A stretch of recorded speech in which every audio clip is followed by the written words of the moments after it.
Hello, Avram. Let's see. There we go. Are you there? Nope, that's not what I wanted.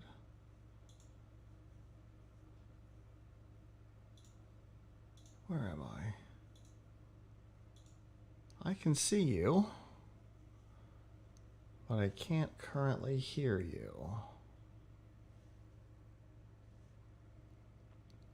Are you able to hear me?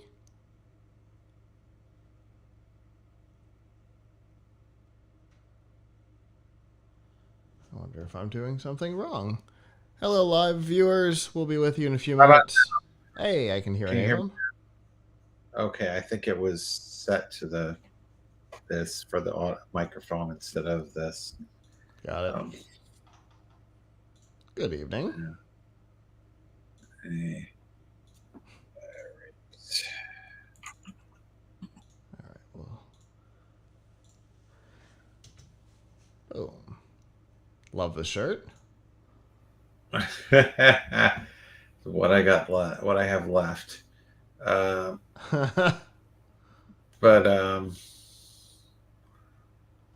all right. So I think, let's see, would be good to talk about this week.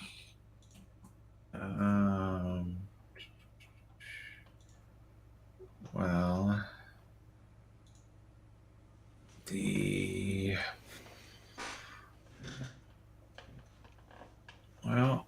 we could talk about, in light of right to repair, we could talk about the new Dell XPS 13 with the, that's not the best. We could talk about my exciting topic that I've been working on for a while, which is web hosting. How to host the best and most affordable ways to host your website, as that is something I've been doing a lot of research on lately. That sounds interesting.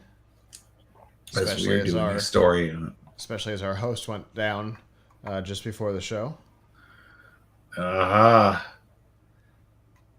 What host would that be? GoDaddy. Oh, GoDaddy, eh? Yeah, wow. I host a lot of domains on my account, and that's my problem. Yes. So, yeah, I think it'd be good to talk about what you need to do to set up with hosting and pick the right one and get a reasonable price, so to speak. Sounds good to me. Okay. All right. Just making sure I've got everything in place. All right. That all sounds good. I should probably get the show set up. Yeah. Been one of those days. What's today? 13. And the episode should be one more. Okay. All right. Did you see everything else? Yeah. Excellent. All right. Gonna get that there. Hey, watch this. I'm gonna hit record. All right, live viewers, we're hopefully gonna get started here in a second. Okay. I apologize. My production screen went black. All right. Here we go. This week, Insteon rises from the dead. Microsoft reveals the future, and Meta is investigating an executive. It is Monday, June 13th, 2022, and this is episode 624 of F5 Live, Refreshing Technology, a proud part of the Tech Podcast Network. If it's tech, it's here.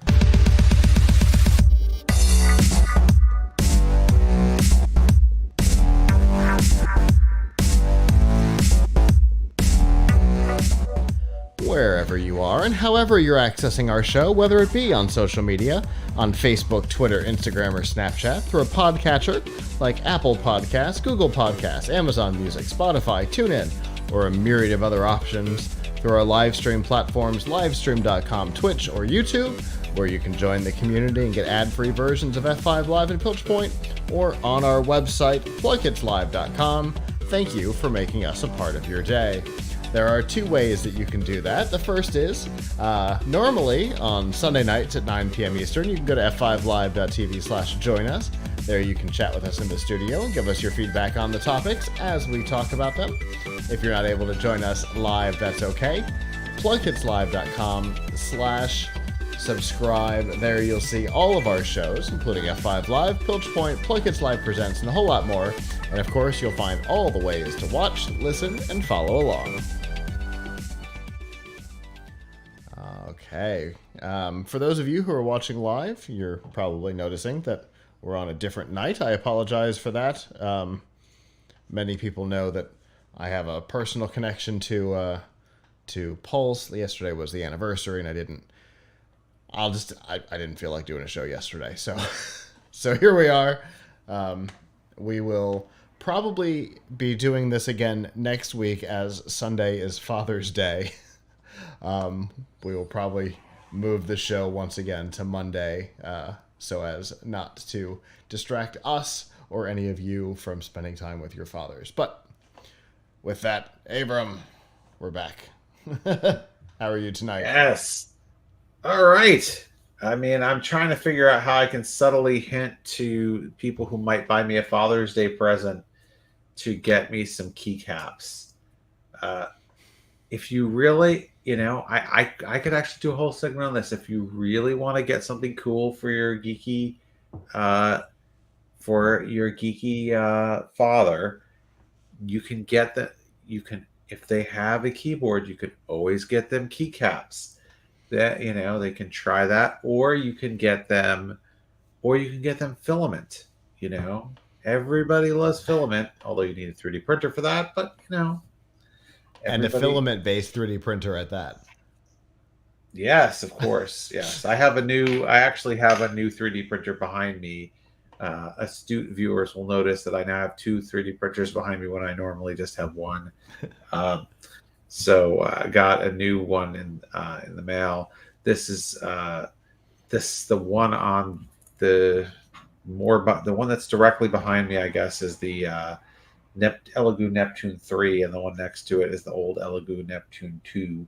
The 3 is coming out shortly. It actually is not officially out yet, but we published our review of it the other day, and it does a pretty good job. Pretty sharp prints. Here's like a really detailed mini little tiny print that it did. Nice. It's like a test print, so that you don't have to waste a lot of time testing. It's like 20-minute print.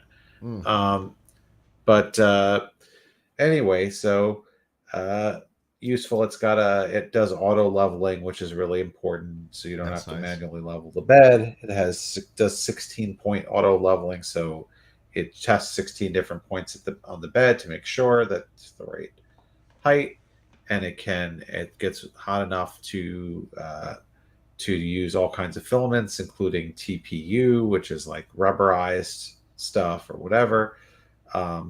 It's coming out soon for $209. So a good deal.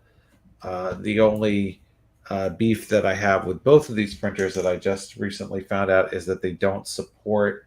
There are ways around it, but they don't support a certain printer command out of the box that allows you to pause the print, to set a pause in your print so you can change filament, because that's something a lot of people want to do and should do, which is, let's say you have we at Tom's Hardware are making like Tom's Hardware logos that are red and black.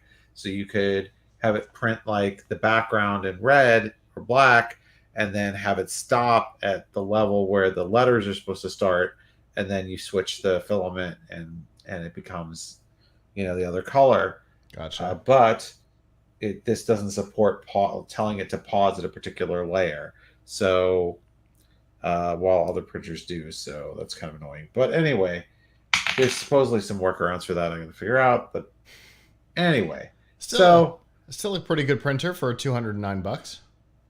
yeah, it is. It is good. We really like it. We gave it 4 stars. It is one of our favorites because of the auto leveling, just great print quality Yeah. overall, and nice colorful touchscreen. Uh, so it's been a busy time setting up new printer. Took my kids to Maker Faire on Saturday, which was I fun. saw Uh, that. yeah, they don't have a lot of those running right now. I think but there was one here on Long Island that I went to, and it was a lot of fun. There were some of the kids from Myth Makers Junior were there, and there was, somebody had a Ghostbuster car, uh, and all kinds of science projects that you could see and crafts for kids to make, and so it was very cool. I would definitely recommend going to such a fair, and we'll go to one again. So, and you can take very young kids, and they can enjoy it. My Yeah. Even my 3-year-old pretty much had a good time. Well, that's good. Yeah, they can be a ton of fun. Yeah, I'm looking forward to the next one that we do, the next time we do Gulf Coast MakerCon, because yeah, they're so much fun to do. They're so much fun to go to. So, yes, definitely. I guess if you're a fan of this show, you're most likely the target demo for for that kind of event. So definitely go check it out. They really are a ton of fun. We've got a lot of stuff to get to tonight, and we're a little later than we usually are, so we're going to get right down to it with the news.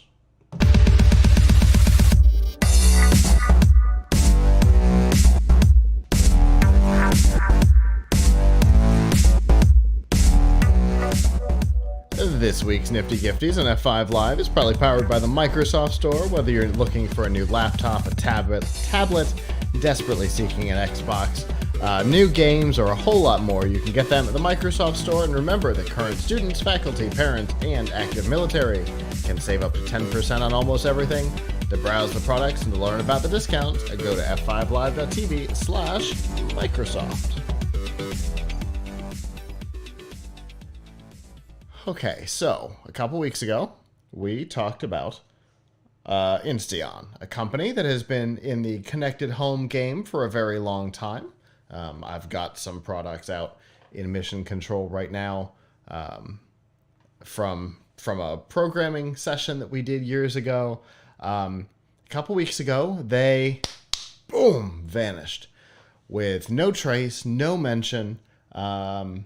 The service status page said everything was fine, but devices stopped working, in particular the cloud-based devices.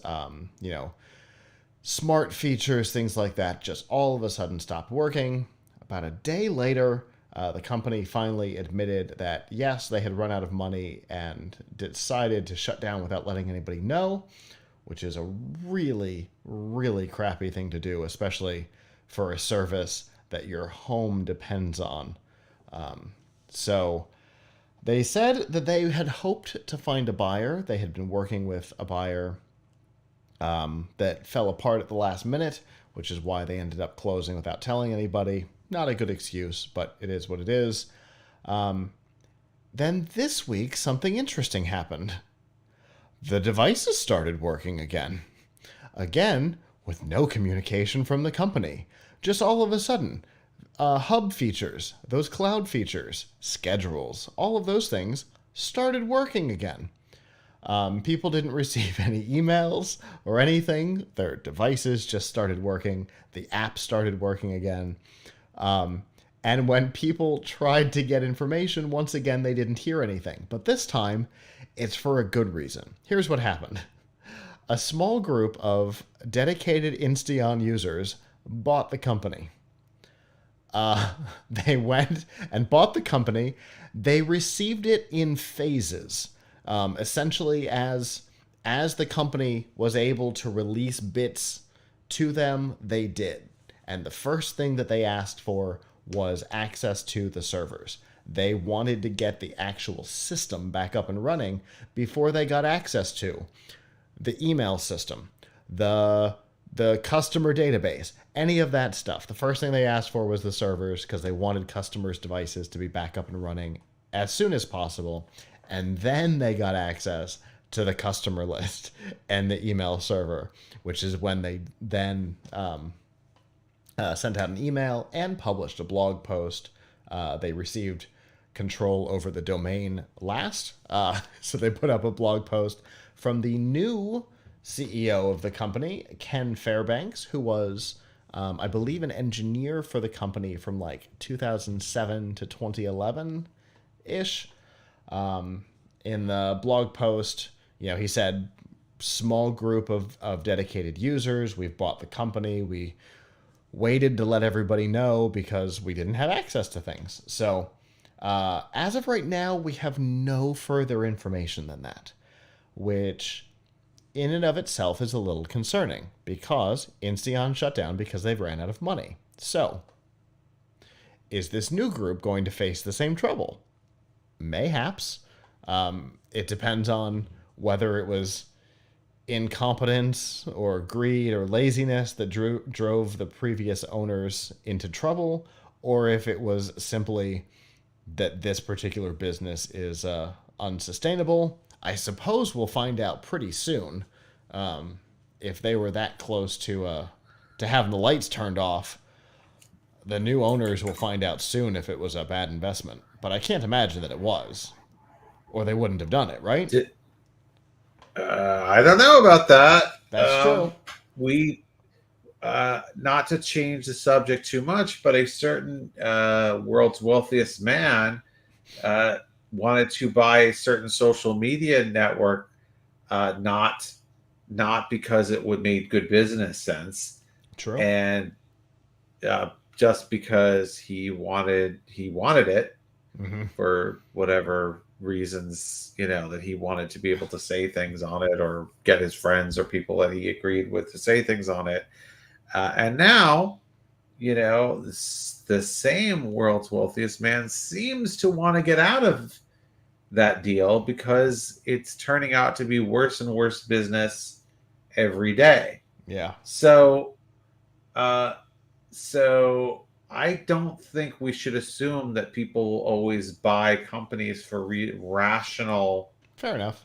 For rational reasons. They're not, business people are not Vulcans. They don't always make logical decisions. They make emotional decisions. We also see this happen in the stock market every day when things go up and down for, emotional reasons. So, true. That's I don't know if this is a business that can be sustained at all. It could just be that people really like the business. Well, true. Good for them. I mean, the reality is, under the owners before the group that just had it, under the original owners, they sustained for a very long time. And then it seemed like it was almost like a hostile takeover that this group took over and then ran it into the ground. So it's possible that the business is viable and that the last people were just in it for a different reason. That they weren't in it because they wanted to be in it. They were in it because they saw something else in it. I don't know. Yeah, that's always possible. I mean, it happens all the time. Yeah. So people don't see the potential in a business. But usually when it's been run into the ground, it's hard to dig it out. So, I mean, I guess the question is, are they hopefully going to make it so that you don't need any of their servers? Right? Is it possible that they bought the assets so that they could get the software to open source it and then move on? Or there's all kinds of possibilities as to why they purchased the company. That's a lot of money to pay to keep your smart home working. I mean, you could just buy a different smart home equipment rather than buying the company. True. We don't know how much they purchased it for. In fairness, I didn't. Whatever it is, it's more money. Whatever it is, I promise you, it's more money than going to Best Buy and buying a few smart home things. Okay? Yeah, and in fairness, they could just get a bunch of the uh, Energizer Connect stuff, which is unbelievably inexpensive and made by a company that is trustworthy. So Right. Right. There's a lot of opportunities. So, I mean, good good for them, I guess. Good for even better for people who didn't have to invest money in the company and right, now get their product to work. right. Yeah, it's my guess is, as I said, the new CEO Ken Fairbanks is a former engineer for the company. Um, Huh. I suspect that the rest of them probably are as well. Potentially people who left during a previously turbulent time in the company, who are coming back in the hopes of bringing it back to its heyday. I haven't heard other names, but I do suspect. My suspicion is that there's a bunch of former engineers and then some sort of a financial backer. If I had to take a guess, that's my suspicion on what it is. And people from the '07 to 2011, like Fairbanks, from that era, I met a lot of them. I may have met this one. Because they used to travel around doing like programming stuff. They came to Microsoft meetups to show us how to program against these devices. So they were really active in the community, and I think that's when they worked. And then when they stopped being really active in the community, I think is when they started to have trouble. So maybe we'll see a resurgence here. Either way, it is definitely an interesting follow up to a very strange story. We've talked many times about the dangers, whether it be in gadgets, gaming, obviously, internet, probably even in media. Oh, yeah, we've talked about this across all four of our uh, primary topic categories on the show, the dangers of entirely cloud based services. Because when EA decides to kill Playfish, or Insteon vanishes overnight, or what was the streaming service that vanished and took its media with it? Anyway, doesn't matter what the service is. If it just disappears, it just disappears. Oh, there's podcasting hosts do it all the time. There's a good example for media. Right. They disappear, and your stuff goes with it. So it's definitely something to consider. If you've got a hub that's not internet dependent, that everything runs locally. We've had a couple of them on the show during CES over the years. That's certainly a safer way. It tends to be a more expensive way to go, but it does prevent these kinds of problems, which is nice. Although the convenience of being able to use your Well, smartphone from yes, anywhere. but There's ups and downs, but there's all kinds of there, features that don't have to be cloud based. The scheduling and stuff didn't have to be cloud based on this. You have a hub. It could have been local. yeah, I'm particularly as you get in the topic, I'm particularly irritated by the fact that, and I'm pretty sure that this is all cloud based, but I can't 100% prove it, that my router Mm-hmm. here requires a smartphone app to configure the router. You cannot Interesting. configure the router from you have to use the smartphone app. You have to create an account with the company that owns it. Mm-hmm. So I think if that company went out of business, I think the router might stop working, or I would at the very least lose my ability to make changes to the Uh huh. settings on the router. Could be. Uh, I feel that so way. So we've got two separate networks in here, for two different internet service providers that come into the production computer, and they both came with different hardware, from the ISPs, and eh, both of them seem to require that. I think the one that's in mission control I can get around. I think there's also uh, I think I can access the internal web server, but I don't think the one that's in here is that way. yeah. So the offending router I have here is an Aris Mm-hmm. Surfboard Max, But my mother, a few months ago set up for her the Google Mesh network, Mm-hmm. and it was the same thing. You had to have an app. Yep. So, and don't think just because it's Google that it will never go away, because Google probably will be around, but their Will this support for division? older hardware may not be. Yeah. So, Will this division so stay yeah, around because we didn't suspect that Google Plus was going away, right? There's all kinds of things that Google's like, nah, we're done playing around with this. Goodbye. yeah, e, and look at all the e-waste that creates, Mm-hmm. right? Because I mean, it's a It's not. waste of your money, Yeah. but it's also going to end up in a landfill somewhere, because some of these things that your smart home stuff, why would you need to upgrade it that often? If Right. it's controlling the light, it's probably okay. Yep. You probably don't need to get a new one. If it's a door or window break sensor, the it's honest to God, it's a magnet and a piece of metal. That is the extent of the difficulty of those things. They almost never have to be replaced. The wireless ones, maybe the Wi-Fi chip goes bad eventually, but in general, those things will last forever. So yeah, exactly. Yeah. Yeah. So If you want to avoid, if you're an Insteon user and you want to avoid going back to relying on their service, we do have some links to some of the open source platforms that are also able to control your hub, so that you don't have to go back to the Insteon service. In the case of the routers, they're usually firmware, but that's not an everybody type thing. Just like this isn't an everybody type thing. So it doesn't solve everybody's problem, but it is good to know that those things do exist.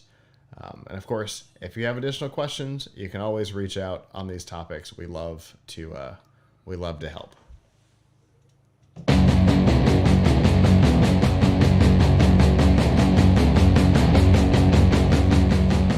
This week's Pilch Point with Avram Pilch is proudly powered by PureVPN. The best way to protect your privacy online is with PureVPN. You can hide your online activities, say goodbye to regional restrictions, and improve your streaming quality. Plus, it is available for almost all of your devices. You can get a special price and a 31-day money-back guarantee right now by going to pilchpoint.live/PureVPN.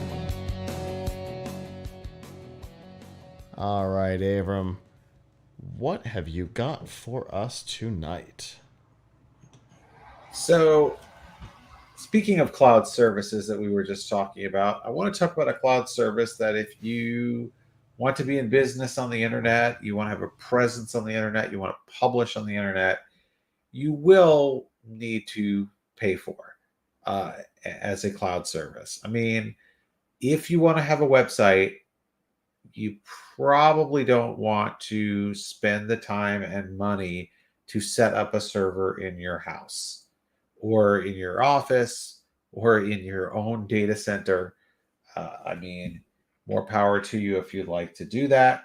Maybe for the heck of it, you could set up a Raspberry Pi server in your house and route an IP to it and all that. But realistically, most people don't want to be bothered with maintaining the server, the physical server.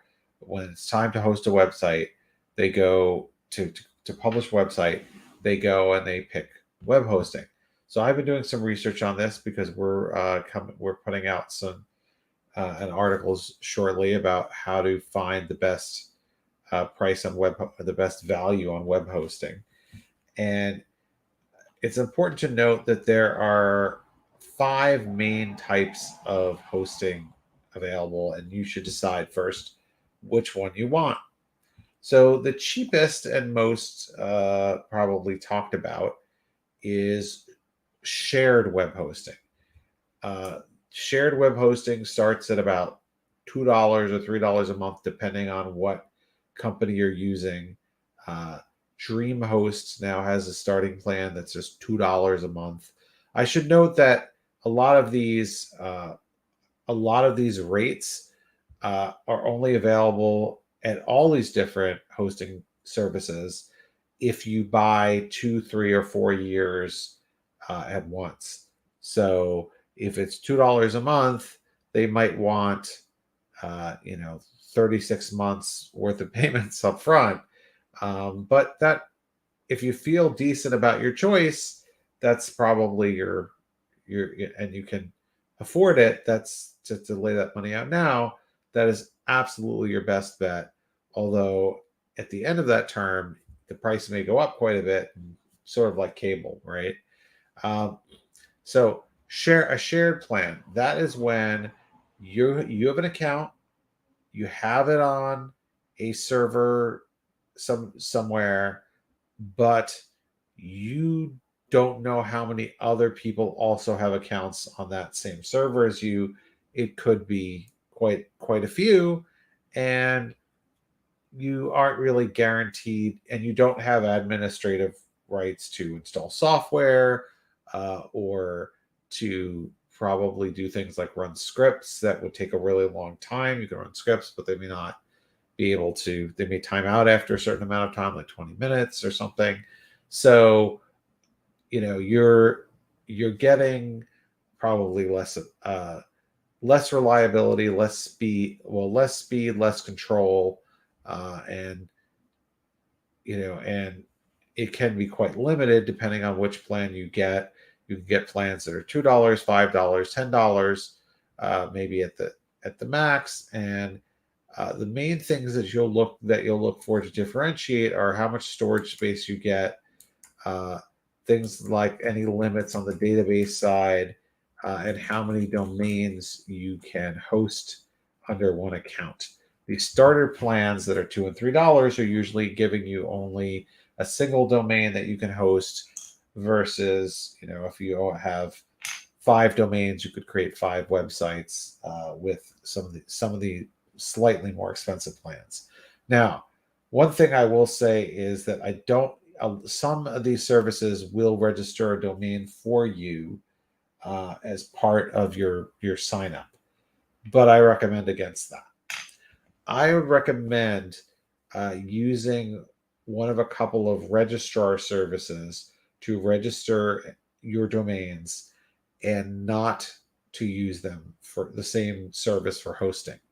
So GoDaddy is one that everybody knows, but Namecheap for a lot of domains is cheaper.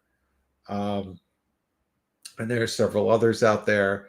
I think the really important thing is keep your. I really recommend keeping your domain registrar separate from your hosting service and not having them be the same company, because then if you get annoyed with your hosting service, they raise the rates, whatever. It's a clean break to move from one service to another.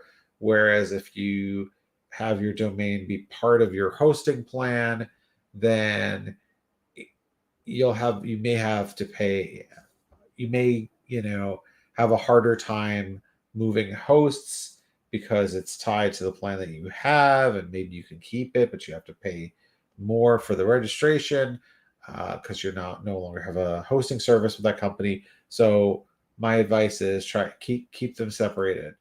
um, so you have shared hosting, then you have, which is between $2 and $10, and it's, you're on a box with however many other people, and performance is not guaranteed, and you don't have admin rights. Another kind of hosting, very almost the same thing as shared hosting, is WordPress hosting. WordPress hosting is shared hosting. It's just that the WordPress comes pre-installed, and the account might have some tools that are optimized for using with WordPress. So if you are running something where you aren't really interested in doing a lot of web programming and you just want to publish content to your website, WordPress is the world's leading CMS with lots of great themes. So WordPress hosting might make sense for you. It is also in the sort of $3 to $10 a month range. Um, in all of these, you should also look at how many visitors you're expecting. Shared hosting works okay for up to maybe 50 to 100,000 visits a month. Once you start getting beyond that, uh, you're probably going to see either you're going to hit a bandwidth cap, as some of these have, and you have to pay extra for more traffic, or things may get throttled, you may get slowed down, or the server just may not be able to keep up with the traffic. So keep that in mind. The next type of hosting service, which is my favorite, is VPS, otherwise known as Virtual Private Server. Here you have a you pretty much have a server that belongs to you. It is not a physical box, but it is your little part of a big box, and you are entitled to a certain amount of RAM, a certain amount of CPU cores, and a certain amount of storage and bandwidth. And you have administrative control on most of these services, so you can go and install software on them, run scripts that run for hours, all kinds of cool stuff. Um, so these plans tend to run from 25 up to even $100 a month. Um, I think you probably they start at about 2 gigs of RAM and two CPU cores. I recommend stepping up to at least 4 gigabytes and four cores, and you probably want at least 100 gigabytes of storage, if not more, depending on what you're doing with the size of your database. Liquid Web right now has, if you sign up for 2 years, $35 a month for a 4 gig, 4 core plan. Uh, After VPS, the next level up is dedicated hosting. Dedicated hosting is just what it sounds like. It's your own physical box, your own somewhere in some data center. There is a separate, discrete computer that is being rented only by you. On some services, you have to install all the software on it yourself. Some come with the software you want pre-installed, but the prices are significantly higher than VPS. Uh, the prices are, starting at $80 for a pretty minuscule system with only 500 gigs of storage and 5 terabytes of monthly bandwidth, to ones where you've got 16 gigs of RAM, a terabyte of storage, all kinds of stuff like that, going for 139, 149. And if you really step it up, you could be spending on, thousands. So, hundreds or thousands a month. This is really for people who are close to professional level, although I would question if at a certain point you would instead be going for a major cloud service like AWS. But that is dedicated hosting. Finally, there is cloud hosting. Cloud hosting is not available from a ton of services, but what it does is it's sort of like VPS, but it spreads your resources around on an unknown amount of servers. So if your site, instead of being on one physical box, is on a whole bunch of different boxes, you don't know how many, but they are guaranteeing you set resources. So if you're paying for 6 gigs of RAM, your site has 6 gigs of RAM. You don't know where the 6 gigs of RAM are on any given moment, but you're getting the 6 gigs of RAM. And if you have 50 gigabytes of storage, you have your 50 gigabytes of storage. And if you have 4 CPU cores, there are 4 CPU cores out there dedicated to you at any given time. So in a way, this is pretty cool because you're not dependent on one physical box that hopefully will never go down, but you never know if you had a VPS or dedicated or shared. And the prices are definitely better than VPS if you're willing to pay up front. Hostinger, which is the place that has the most cloud plans, has a plan now that is $9.99 a month for 48 months, and gives you that's their base plan that gives you, I think, 2 cores. You probably want to step up to the one with 4 cores. That's, I think, about 20 a month right now. But again, you have to pay for 4 years to get that. The disadvantages of a cloud hosting service are that you usually don't have full administrative rights because it's not just your section of your box. So you may not be able to, install software, control all the settings, things like that that you reboot, things like that that you might want to do. So that's why personally I like VPS the best. It's like having your own box, but you don't have it's but much cheaper, and you know because it's VPS, it's probably part of a big rack server or something that is likely to be well maintained and not go down. Um, so those are the different types of hosting that you can get, and I think it really depends on how much traffic you're expecting to get and how serious you are about whether you need admin rights and how serious you are about your website at this time. If you're just trying to get a little foothold, then getting an inexpensive shared plan is the cheapest and easiest way to go.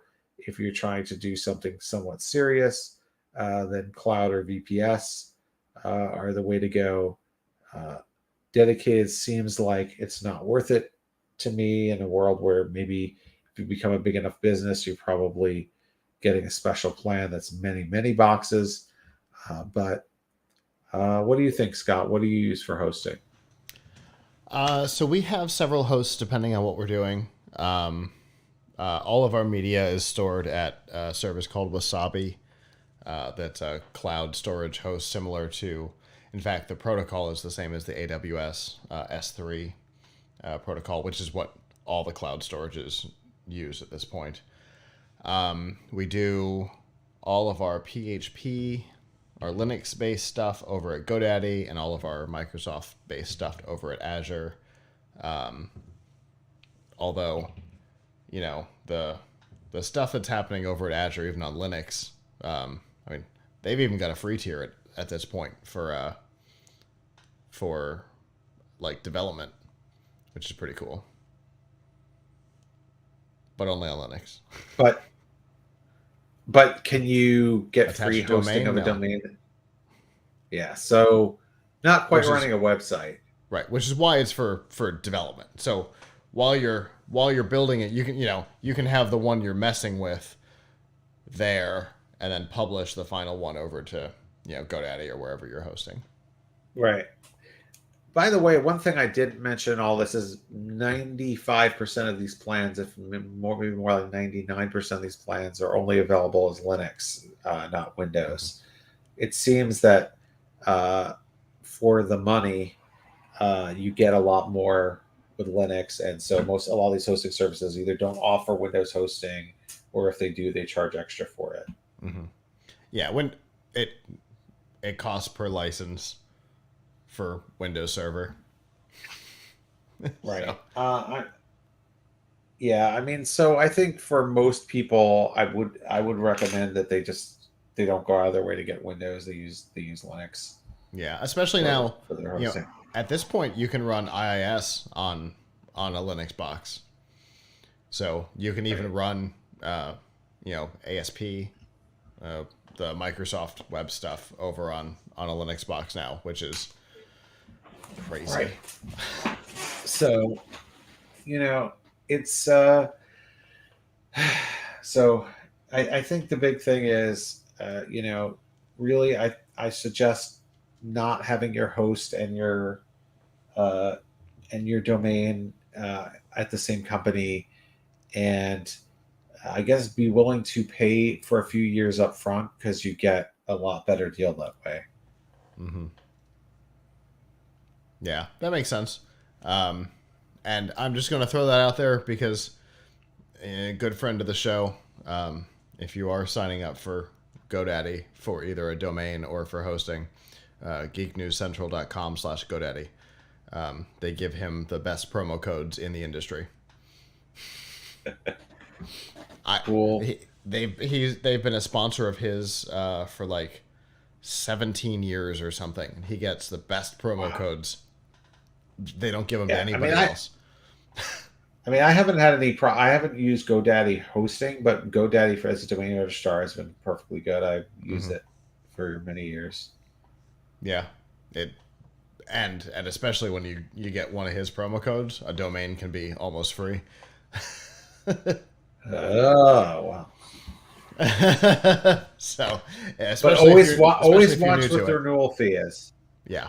Always watch what the renewal fees are, because all of these things, whether it's hosting or a domain name, it's always much more after the first Hmm. period, whatever that is. Whether it's you signed up for a year or 3 years or 4 years, it's like cable. It's like, when you switch to your cable, to your internet provider, you get you get a much better deal for the length of your contract, and then after that, they're more interested in getting a new customer in, Hmm. and existing customers get the shaft. Which is so funny because it's 10 times more expensive to get a new customer than it is to maintain an existing one. So why would you? Doesn't matter. That, This is how I don't know if all I businesses, this is how like American businesses run. They prefer new customers to they prefer new I know. customers to old customers. I It's know. the exact opposite of what we learned in nursery school. Remember they used to have that song in nursery school, like your new friends are silver and your old friends are gold or whatever. They're Oh, like no. business. Business is the exact opposite of that. It's like people are incentivized to get new customers, and so they don't retain. I mean, this is what happens with like every single service. Yep. It does seem that way. Well, Yeah. you know, craziness. People aren't required to make sense, I suppose, is the Yes. takeaway there. So, Yeah. have you published all this yet, or is it coming soon? Nope. Coming later this week. Okay. So, check out tomshardware.com for more information later this Yep. week. Fantastic. Well, Avram, as always, I appreciate it, especially on this, because, it's one of those things so many of us get complacent with our cell phone plans and our cable services, and in this case, web hosts. I've been with the same web host for almost 20 years, and I have not gone and explored other options in a very long time. So per, perhaps it's time to take a look at what else is out there, what other options. And so I appreciate that little push. All right, and I look forward to what we talk about next time.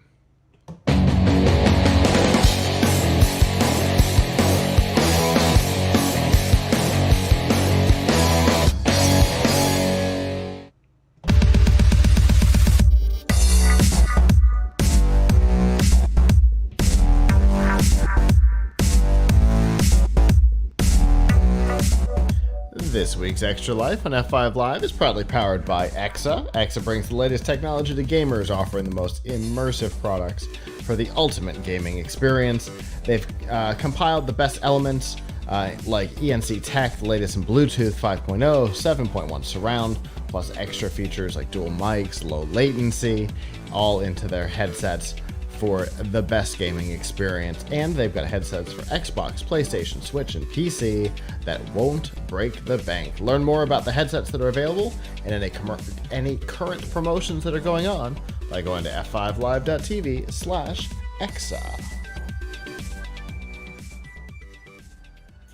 Last week was the top of Summer Games Fest, and this week is the bottom of it. The event has pretty much come to a close, and with that came the Xbox and Bethesda showcase, and boy, did they show off a lot of stuff. But I will tell you that it is not the games that shone the brightest, at least not for me. The thing that made itself the most prevalent was cloud gaming as a whole. Almost every game that was shown off, and there were 38 of them, almost every game that was shown off that will come to Xbox and or PC over the next 12 months, of which all of these games will. Um, Almost all of them are also coming to Xbox Cloud Gaming. That is a huge commitment to the platform, but it's also a huge commitment to the expanded Xbox ecosystem, right? Xbox originally was a console.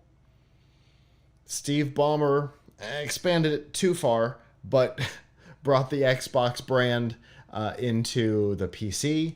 And now we know that it's available on, well, officially on Android, through the web browser on iOS, and of course through the app on Windows. But we also found out that it's coming to Samsung Smart TVs this year. So the 2022 models of Samsung Smart TVs that run on Tizen are going to be getting Xbox Cloud Gaming before the end of the year, which is a huge deal because it's really the first push past standard, right? We consider certain devices to be gaming devices. Even our phones at this point, can be easily considered to be gaming devices, but the TV itself really hasn't been. There have been attempts, right? Apple TV theoretically has some games in it, but I think even Apple has mostly abandoned that concept at this point. Google Stadia, again, I think Google has mostly abandoned that as a standalone service. They're using it for a lot of licensed stuff at this point for white labeling. GeForce Now, a slightly different concept. You could play that on NVIDIA Shield, so that Right. sort of turns it into a console. Also, right. Roku has some games on it, I think. Nothing too great, but it doesn't have something. But certainly not something like not Xbox. Certainly not Redfall from Bethesda, right? Right. And that's the kind of thing that really stood out to me on this, is that games like Redfall, which we've been looking forward to, or High on Life, the new game from the creator of Rick and Morty. All of these games are going to be available on cloud gaming, which is a pretty big deal. They're putting a lot of resources behind that, and you'll be able to play them on Samsung Smart TVs. Just the TV and a controller, you're good to go, which is pretty impressive. We know Microsoft's been working on a streaming stick to be able to deal with non-Samsung Smart TVs for right now, but possibly this is a prototype. We'll see more come in the future. They're really putting a lot of resources behind this. They obviously feel confident in the quality of the service that we once knew of as Project X Cloud. The other thing that was not the games was Game Pass. Just like Xbox Cloud Gaming, almost every one of these games, in fact, maybe all of these games, are going to be available on Game Pass. All the new games at launch. Some of the announcements were specifically, these things are coming to Game Pass. But all the new games, I think all of the new games, will be on Game Pass day one. 38 titles were mentioned, including the games that are existing, that are coming to Xbox and therefore Game Pass. But I mean, that's a lot of new titles coming to Game Pass, and that doesn't even count all of the things that are going to come to it naturally that are older games. Plus, who knows if the Activision acquisition goes through, right? Who knows what that looks like? Yeah. That's a huge thing for Game Pass. They're putting a lot of resources behind their services. Yeah, I mean, this is definitely an evolution of the availability of cloud gaming. I think obviously having the same company that has control of the platform promote and a lot of control, not control over all the games, but a lot of control over the games seems to... They certainly decide what is and is not allowed on the platform. They can prevent you from publishing to Xbox. Right. So they have, they're in a much better position than, say, Google is Right. or Nvidia is to exert some control and influence over the Sure. publishers, Sure. And look which, at how many of the publishers are theirs now, right? right. Bethesda, which brings all of the Fallout stuff, all of the Fable stuff, Fable under their umbrella. That's a big deal. Minecraft, of which a new Minecraft thing was announced, Minecraft Yes, Legends. Minecraft Legends. That's all in house. They have full control over what they do with that.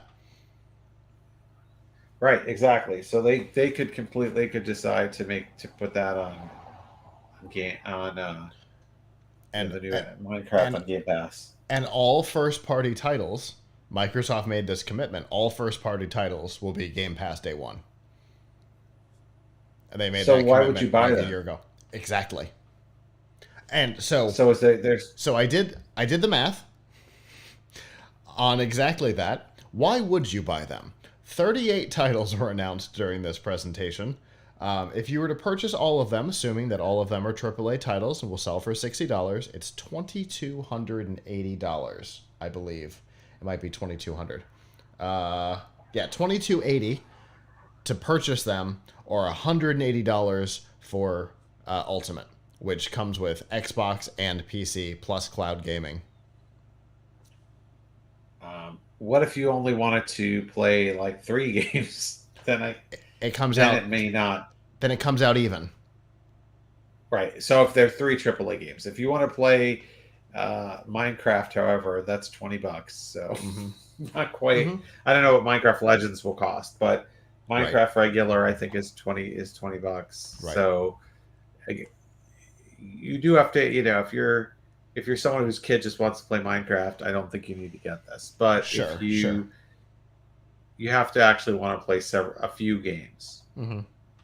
Yeah, absolutely. But you know, let's just look at the top of this list. If you want Redfall, Hollow Knight, Silksong, and High on Life, almost certainly all of those are going to be AAA $60 titles, and those are just the first three that they talked about. You've gone even on Game Pass for the next 12 months. Cool. Yeah. I So, mean, oh, it's obviously a great step forward. plus Ultimate also has Xbox Live. Yep. I guess what you're saying is that my friend Tony, who who wrote the article, the tweet, and then an article about why he was unsubscribing from Xbox Game Pass, is going to have to because they didn't have enough AAA games. Is going to have to resubscribe. Have to reconsider for sure. Yeah. So let's talk about some of those AAA titles. I've mentioned Redfall a couple of times simply because it's how they open the show. It looks like a fascinating game. Something like Left 4 Dead meets Stranger Things.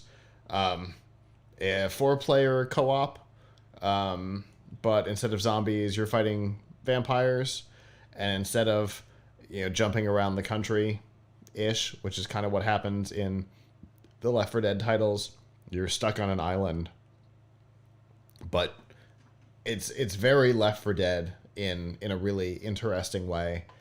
It looked like a ton of fun and totally up my alley. I'm stoked for that one. And since it's Bethesda, you can probably accidentally walk through walls. So, that'll make the game way more interesting. For those who don't know, Bethesda is known for having issues with solid objects staying solid. That one is coming to Xbox, PC Cloud, and Steam in sometime next year. High on Life, I'm going to skip Hollow Knight. High on Life looked hilarious. If you were a fan of Rick and Morty and or what's it called, Solar Opposites on Hulu, this game is for you. It is all of the comedy that you have come to expect from Justin Roiland, including Morty's voice, because he does very few actual voices. The trailer definitely contains Morty's voice. The weapons have names and personalities, which is exactly what I would expect from him. But most importantly, it looks hilarious. Essentially, a first-person shooter with a talking gun, with the comedy of Rick and Morty. I'm in. And that one's coming October of this year to Xbox, PC, and cloud. Obviously, when it comes to an Xbox presentation, it's never complete without Forza. I am not a racing fan, and I find the Forza stuff this year really interesting. The damage is beyond anything I've seen before. They're going to track each individual scratch on the car, and each. Are they going to charge you a fee to fix it? Probably in game the currency that you get for winning matches, which is how you are also able to buy and maintain other components on the car. You're able to customize your vehicle in ways that you couldn't before, including tire management, which has never been considered in all of this. The thing that I find most interesting, though, is this dynamic time of day thing. Throughout the day, the track will actually change. Obviously, you've got lighting, but you've also got ambient temperature. As the temperature goes down, your road grip changes from your tires, all kinds of things like that. It's really a fascinating aspect of the game. You can run the same match at noon and midnight. You could drive exactly the same way and have vastly different results, which is something that I find very interesting. The customization on the vehicles has gone through the roof. That one is coming out in spring of 2023. However, Hot Wheels are back. In Forza Horizon 5, Hot Wheels tracks are back this year. And so those classic orange and blue plastic tracks that so many people are familiar with, that caused so many problems in the actual Hot Wheels racer. Not a problem here. It is a racer that has added the plastic tracks. Previous versions, Horizon 4 had it. Previous versions were a ton of fun, but with all of the enhancements that Horizon 5 got over 4, this should be a ton of fun. If you got to play the actual Hot Wheels racer, you know just how much fun this is going to be. And that one comes out July 18th. So that's only a month Hot away. Wheels, isn't there a dedicated Hot Wheels racing game, or Yes. haven't there been ones The that had the orange track in it before? Yes, the Hot Wheels Racer, I think that's actually the name of it, is available now. It's really fun, and it has its problems. It's like early Mario Kart, where they didn't expect people to take it as seriously as they did. And so there are easy ways to just, like, jump off the end and land further down the track, and all kinds of things that the early Mario Karts had. I don't think they were expecting it to have the audience that it ended up having. I think they were expecting the audience to be your son and not you and I. And the audience was you and I. Yeah. Yeah. Unfortunately, my son had moved on from Hot Wheels, except that his bed is still Hot Wheels because we haven't bought him a new bed. So he doesn't complain. So when he earned his, big boy bed after potty training, and that was like 6 years ago or something. We got him a bed that looks like a Hot Wheels car, and he still sleeps in it. It has I seem to remember that. it has. We don't use them really, but it has tracks on it. Like you can roll your car down the side of the bed or whatever, and you could even it came with. I think we took it off. It came with the little pieces of orange tracks. You could like put a ramp at the end of the bed and like roll the car, and it would just sort of roll onto the floor. The bed has a spoiler above the head where the headboard is, and you can put like Hot Wheels cars on it to like store them. And it has headlights that are like flashlights that you can turn on. Um, so, although my daughter keeps pointing out one of the hubcaps came off, so whatever. But Mm, off the bed, but that's funny. hey, not not not bad. I don't know. Now she's more interested in the car bed stuff than he Yeah, he is. is. But anyway, yeah. So, but those orange having playing orange tracks in like a kind of serious Forza way would be pretty cool. Right. And it was really popular on Horizon 4, and I can't wait to see it on Horizon 5. We don't have to wait long. It'll be available in just over a month. Um, Once again, Xbox, PC, Cloud, and Steam. Microsoft Flight Simulators got two things coming. 40th Anniversary Edition is coming next year. But the thing that I found most interesting was Halo Infinite. You're going to be able to fly Halo ships within the context of Flight Simulator, within the atmosphere and outside of the atmosphere. I'm in.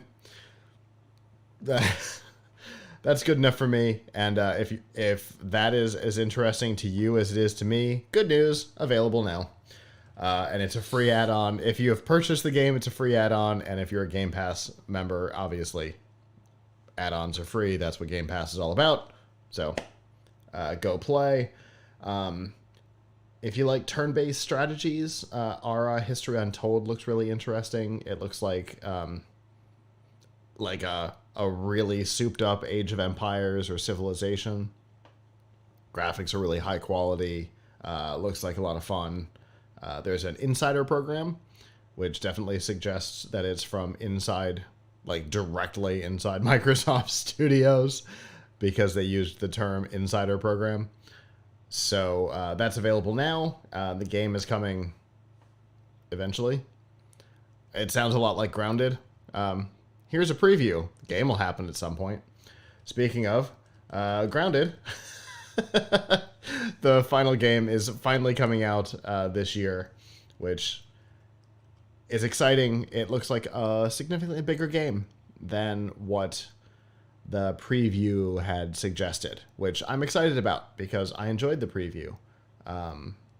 It's a fun little game. It's Honey, I Shrunk the Kids in game form, but with a story behind it that's more than just get back to the house. So that's pretty cool. Let's see. What else have we got? I've got lots of games in here. Like I said, there were 38 titles. I'm skipping around a little bit. I've got a link to all of the trailers if you missed them, and then some of my favorites in the article. As Dusk Falls. I don't know if you've seen this one, Avram.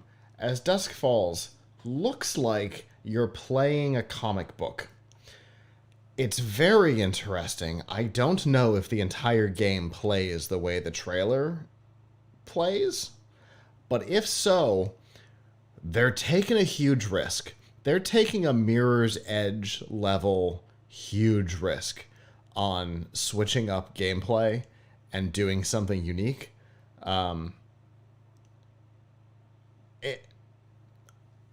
Without seeing the trailer, I don't entirely know how to describe it, other than you're playing a choose-your-own-adventure comic book. I'm going to give it a try. Luckily, I don't have to wait. It comes out the day after. Yeah. The day after the Hot Wheels track does, July 19th. But it looks weird, and I wanted so badly to love Mirror's Edge, and I didn't. But it was only because I didn't really enjoy the odd gameplay, but I enjoyed it for the odd gameplay, if that makes sense. I appreciated that EA took a weird leap, gave it a shot. It didn't quite work. Some people loved it, some people hated it. And these guys are taking a weird leap too. And I'm hoping it works out for them, because I think we need more weird leaps, right? We've got fighting games, we've got first-person shooters, we've got real-time strategy, we've got, action RPGs. And that's kind of what we've limited ourselves to. So I like the idea of throwing some interesting new stuff into the mix. New stuff is coming to Sea of Thieves. You can be a captain, name your ship, design your ship. The thing that Microsoft was most excited about, however, was Starfield, and for good reason. Really interesting role-playing game. It's Bethesda again. All the things that you're used to from Bethesda games. Massive customization of your character, beyond anything they've ever had. You can customize your look. You can choose predetermined personality sets, and then there are secondary features that you can add on, and then obviously expand your character by learning new things and collecting things. You can also create your own spaceship, which I enjoy the concept of. They showed off a lot of very different ships. And then you can fly them around off into space to land on more than 1,000 planets. What's interesting about this is it takes the idea of No Man's Sky and kind of knocks it up a notch. In that you can land on any, essentially, pixel of every one of the 1,000+ planets. So you want to land in this particular spot on the planet? Yep. Not you land on the planet in one of a couple of predetermined areas. You can literally set down wherever you want, which is fascinating. Gives you a lot of unique freedom to play the game kind of how you want. That one's coming next year. Once again, Xbox, PC, Cloud, Steam, all coming next year, and obviously Game Pass. There's a lot more games. I've got links to all of them in the article, but I mean, it was as big and as exciting of a presentation as Sony's was, which is great. I'm so glad to see the two of them both putting them up. It too often it's like Sony won this year, Microsoft won this year. This year, they're both ready to fight, and I think as far as gamers are concerned, I think that's great, because that'll up the level of gameplay for players on both platforms. So gamers won this year. Yeah, exactly. And Kojima is doing a game for Xbox, which is really hard to wrap my head around, because he's basically always been PlayStation. The idea of him doing a big Xbox exclusive title is very strange, but as an Xbox primary game player, I'm excited about it. I'm excited to have Kojima bring a big title over to Xbox. He said that literally that's what we know, is there's a game coming, and the cloud is somehow important to it. Nobody knows what that means. I'm not entirely sure he knows what it means yet, but he's excited that Microsoft's working with him. So that's pretty cool. Did you get to see much of the stuff from Microsoft yesterday? No, I did not, but I'm not seeing much of it. But when I saw the Legends trailer, the Minecraft Legends trailer, I had to show it to my son, and he's super excited about it because it has something to do with Minecraft. Mm-hmm. And it's interesting because it obviously looks, as I'm watching it, I'm like, oh, well, obviously this is Minecraft. Oh, it's not quite so obvious because the visuals kept changing. It was, sometimes you're like, oh, this is very Minecraft. And oh, no, this is not visually very Minecraft. Yeah, there's more rounded bits and a little bit more detail to it than I'm used to. I'd like to see what it's really about. How much is it going to be like Minecraft Dungeons versus like regular Minecraft versus its own things? Or Minecraft Stories. Yes, like story mode. Telltale. Yes, the story mode. Oh, that's right. They did end up buying the rights for that back, didn't they? And they renamed it. Yeah. So I'm looking forward to seeing that. I'm not a Minecraft person, but I'm always interested in seeing how they can take that world and change the gameplay. That's always interesting. Yep. They've done it. They've done it a couple of times. You know, even the mobile game. You know, they've taken that world and they've switched up the gameplay a couple of times in really interesting and unique ways. So, I definitely look forward to seeing what they're up to with that. So, if you want, like I said, if you want more information about the other games or to see all of the trailers and all of the video, there's some gameplay and everything. All of it's available over on our YouTube channel. We've got a playlist with all the content, and then the article on PLUGHITZlive.com also has it as well. So definitely go check it out.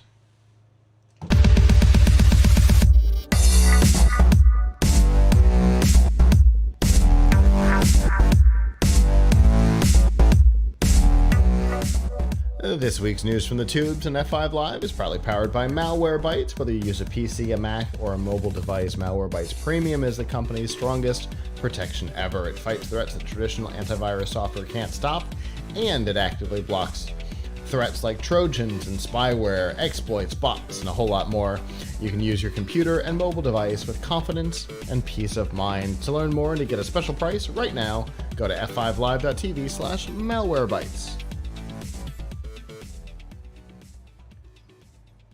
This one is interesting to me for a couple of reasons. Sheryl Sandberg has been the chief operating officer of Facebook for a number of years. She's been very visually public for the company, oftentimes, speaking when Mark Zuckerberg doesn't, very much out in front of the camera. She announced last week that she was leaving the company to focus on personal projects, which makes sense.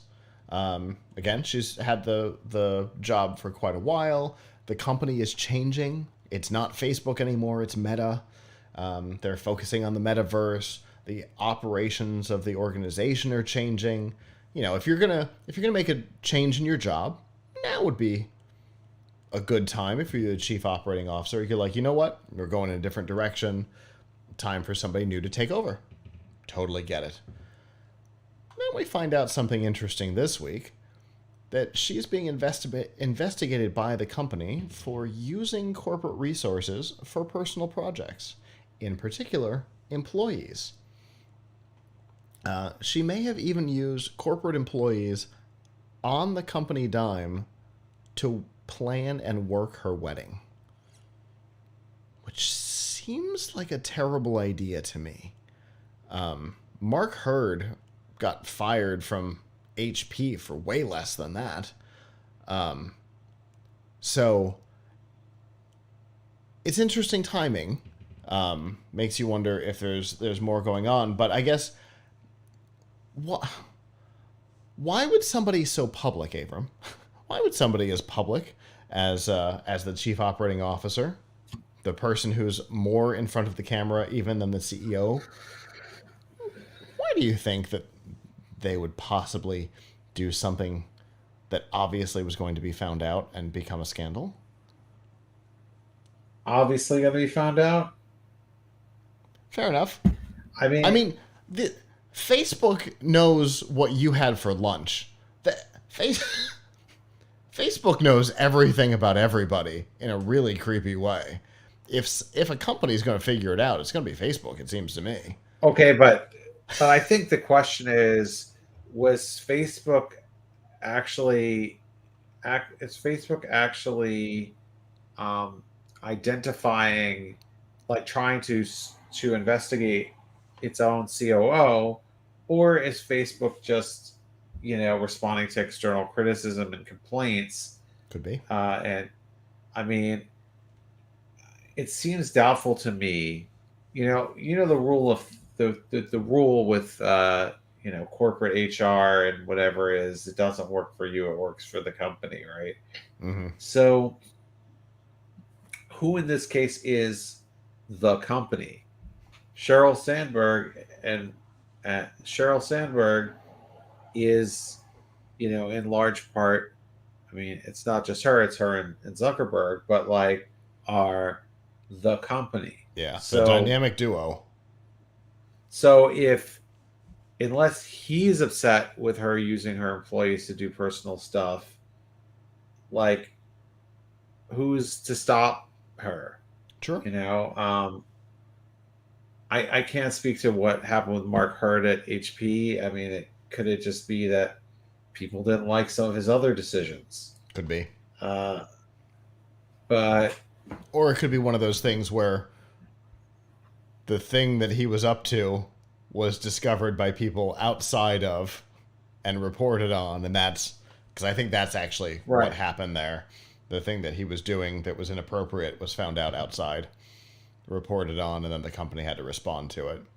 More than the company right, found out about it, fired him, and then said that they fired him. I think it went the other way. I think they fired him after people found out. yeah. So, I mean, I think it's just, uh, I think it's just, I mean, she's accruing negative publicity for this and other things, Mm-hmm. like allegedly trying to block a negative story Two. about more 2016 and than one. 2019. Do we even know what the stories were, or we don't know yet? We don't know what the stories were. We only know that they were about uh, Doofus over at Activision. Yes, Bobby yes, Kotick. everybody's favorite CEO, Bobby Kotick. Yeah, So, yeah, the best person in the industry. right. I mean, does he have any reputation left to save? Um, uh, I guess no, because he's certainly still not after working there, right? I guess not after Microsoft inevitably fires him in probably a Don't couple of feel months. ba- don't feel bad for him at all. He shouldn't. I mean, with what has been going on at that company, he should have had to resign like years ago. Yeah, And and he's already never going to have to work again, and probably generations of his family will never have to work again, and he's probably. going to receive some kind of giant golden parachute from Microsoft, I'm sure. So I don't think we need to worry about him. um, Unless they pop a hole in and it before they push him out the window. also keep in mind that, I mean, if Sheryl Sandberg, if any of these things that would have come out would have been bad enough that he would have had to resign, then the fact that he has continued to be employed by Activision for the last, if it was 2016, 6 years, or 2019, 3 years, you know, how many tens or even hundreds of millions of dollars was it worth for him to have held on to the job for those years that he might not have held on to it if Yeah, this information came out, true. right? I mean, there's not just embarrassment here, there's money here, because A lot of it. if he had to leave, if he had to leave, Activision would have found some other person to give that amount of money to every year, True. and it wouldn't have been him. So, yeah, I mean, Though it probably would have been it's better for Activision. oh, it would have, it would have. I mean, I don't see how this guy does them any good. Yeah. But but well, he, so I guess that in the pantheon of people who are set for life, uh, there's him and there's Sheryl Sandberg, and I Certainly don't Beth really have, certainly both set for life. yeah, I have no sympathy for either of them, because they have plenty of money. But don't worry, they'll be fine. Especially her. I'm sure She's still if got a she ton of wants to, stock. she can sign. Yeah, I'm sure if she wants to, she can create her own business, or just wait a year and then someone else will want her to be CEO. So, Right. I mean, Facebook has been successful under her, uh, so Dis- you know. Despite all the controversy. Which But I which mean, I think says which I think says a lot. And not talking about her controversy, but the company's controversy, right? Cambridge Analytica and the data breaches and all these other... The company has maintained its mostly its growth. I think this quarter was a little down, but they've mostly maintained their growth. They've maintained their margins, and I think even improved them over the last couple of quarters under her. So,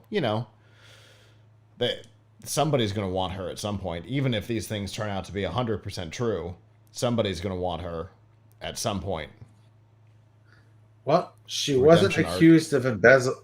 She wasn't accused of doing anything bad financially to the company. True. Right. Other than misusing resources, which isn't exactly the same thing. A couple of resources within. I mean, it's not like she took the entire LA office to put on an event for her nonprofit. Right. I mean, that's it seems pretty minor. Yeah. For sure. At some point, somebody will make her an offer, a Marissa Meyer style offer. Hopefully, something better than that. Oh boy, did they never respect her. Which is a shame because she was fantastic. Anyway, unrelated. Just an interesting topic.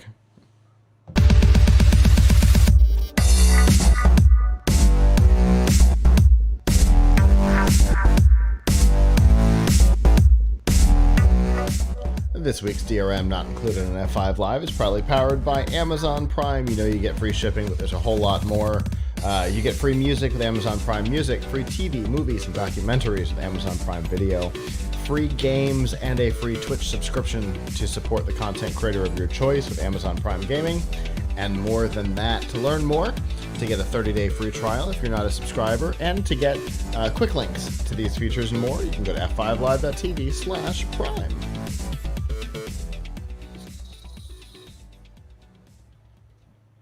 So, for a long time, AT&T has offered a video subscription service with AT&T wireless subscription. It was DirecTV Now that became AT&T TV. Yeah, I think that's what it became because we kept saying that there were too many T's.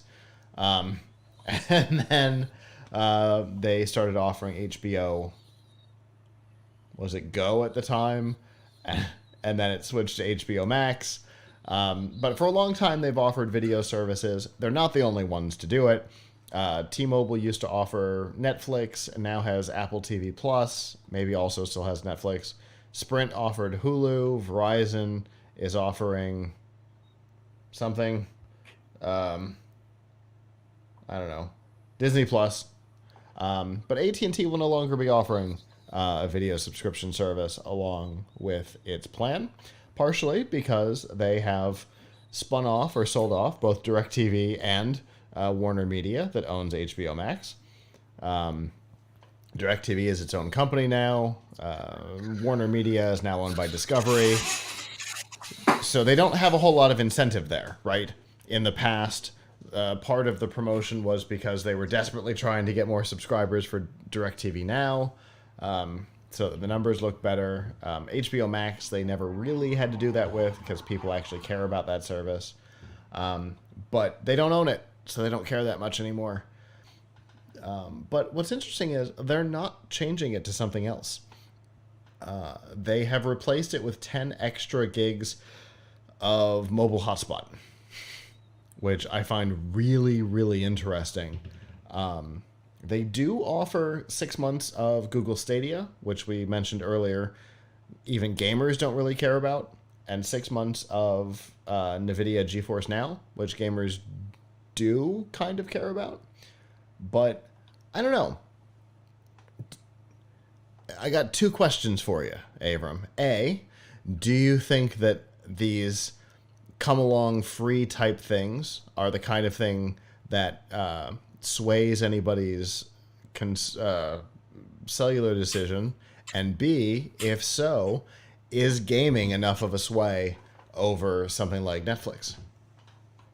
No, I don't think I don't think that these. I don't think these come along free things are. I mean, maybe they've done some research to see that they do. Uh, I mean, AT&T is usually the most expensive choice, so I guess maybe they need this more than others. But for example, like T-Mobile already being fairly cheap, Hmm. do they need to give you Apple TV Plus to get you to keep you? I don't know. Uh, I mean, I guess this is just kind of table stakes. One offers something, the other has to offer something. Yeah. And AT&T has said, well, we're not going to play that game. We're going to play a different game over on GeForce Now. I mean, I guess if it works, I mean, good for them. I mean, maybe what they're seeing is uh, maybe what they're I mean, maybe what they're seeing is that they think that they're going to get a different type of subscriber by offering gaming. Sure. I mean, they famously offer Batman Arkham Knight through a white labeled version of Google Stadia to their subscribers, which interestingly doesn't play on the phone. Uh, but whatevs. See, I don't think 6 months of something is a very good. I mean, Uh is a huh. very good incentive. Yeah. Like I mean, I granted you may not be on a contract, but people probably plan to want to stick around a while. So you're giving me a 6 month incentive is not much of an incentive. Yeah. I I mean, agree. that. I mean, that's like nearly a free trial level amount of time. So like all the times that you get a laptop, for example, and it comes with McAfee antivirus or something, or Symantec or Norton or whatever, and it's Uh like, huh. oh, good news, you get like 90 days or 60 days of free antivirus. No, that's not good news. It's a trial period to try and keep you there. That's Yeah. not that's not like a bonus free thing that you're getting with Right. Windows Yeah. It's or not with like whoever. it's not like Hulu where my Sprint Hulu account my parents have been using for years. Right. So giving me a 6 month trial of these things, I mean, is not much of a Yeah. incentive at all to switch to something. I mean, AT&T, I don't really see the appeal of AT&T as a service because Verizon tends to get better like scores on Mm-hmm. when they do national testing. T-Mobile Sprint is a much better deal. So what is AT&T good for? Blue. Yeah. Uh, honestly, that's about it. I mean, in the old days, it was that they were GSM and Verizon was CDMA. Like that was, Right. Right, that was something, but but now that's it's that's been not two something. generations. Yes, and are they? So I don't really see what AT&T is doing to differentiate itself in a way that would make anyone want to switch to them. But Hmm. hey, they have their subscribers, I guess. For sure. Just an interesting move. They say that they always are experimenting with new things, though they don't expect video streaming to come back. We will see what happens in reality, though.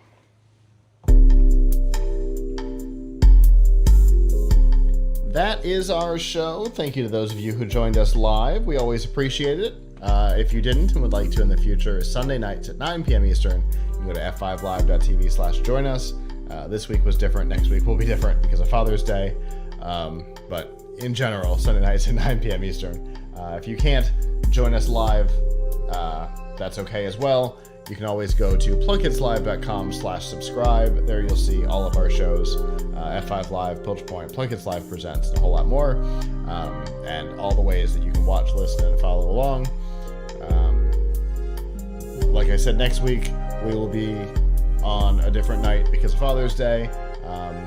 If you're in the Tampa area, though, and would like on Saturday to come see the other interesting project that we've been working on, some of our team has a new project starting over at the University Mall in Tampa. Saturday from 3 to 6, we will be officially revealing Strike Esports. You can follow us on social media, search for Strike Esports. You'll see a blue lightning bolt. That's us. Cool gaming space. We're really excited about it. Soft launch this Saturday. We're really nervous because it's less than a week away and none of us feel like we're ready, but that's okay. I think anybody who has followed the show for a while knows that we figured out in the last few moments, so we'll make it work. But yeah, we're really excited about it. Lots of cool stuff. We'll have more information about that in the coming weeks. But with that, on behalf of the staff that's not here, I'm Scott. I'm Avram. And we'll see you back next time. Ciao.